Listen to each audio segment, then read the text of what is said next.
આજે આપણે પાપડીનો લોટ બનાવીએ. પાપડીનો લોટ બનાવવા માટે 1 વાટકો ચોખાનો લોટ લીધો છે મેં. એ જ વાડકાના માપે એમાં પાણી આપણે નાખીએ છીએ.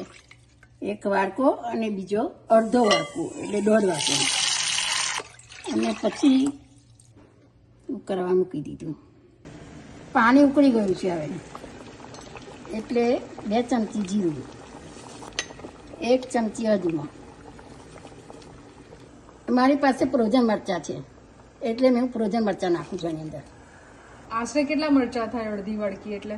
50 ગ્રામ ના થાય. અચકચરા કરી નાખો, ટુકડા કરી નાખો. ખાવા માટે બનાવીએ છીએ એટલે ચાલે. હવે ઢાંકી દઈએ આપણે.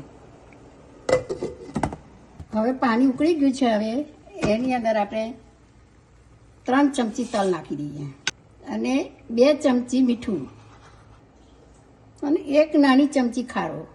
ખાવા માટે બનાવીએ છીએ ને એટલે ખારો 1 જ ચમચી નાખવાનો અને પાછા ઢાંકીને થોડુંક પાણી થવા દેવાનું. હવે ગેસ બંધ કરી દઈએ આપણે અને લોટ નાખતા જઈએ, હલાવતા જઈએ, કારણ કે ગઠ્ઠા ના પડી જાય આપણે. અને ફટાફટ હલાવવાનું. એક ગઠ્ઠો પણ નથી બાજ્યો. બીજું કડિયું મૂકી દીધું છે અને એમાં પાણી નાખી દીધું આપણે.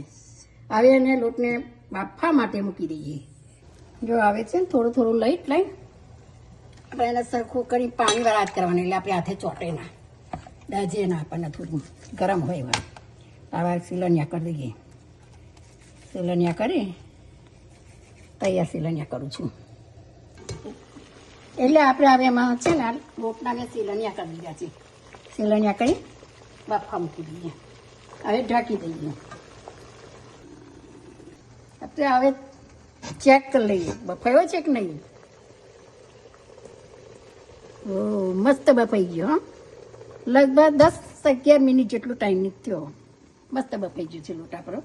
હવે આપણે ગેસ બંધ કરી દઈએ.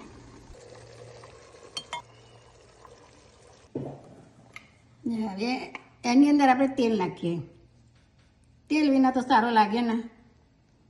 તેલ નાખ્યું. હવે થોડો આમાં મસાલો આપણે છે ને અથાણાનો સંભાર કહીએ છીએ તે એ થોડો થોડો ભભરાઈ દઈએ.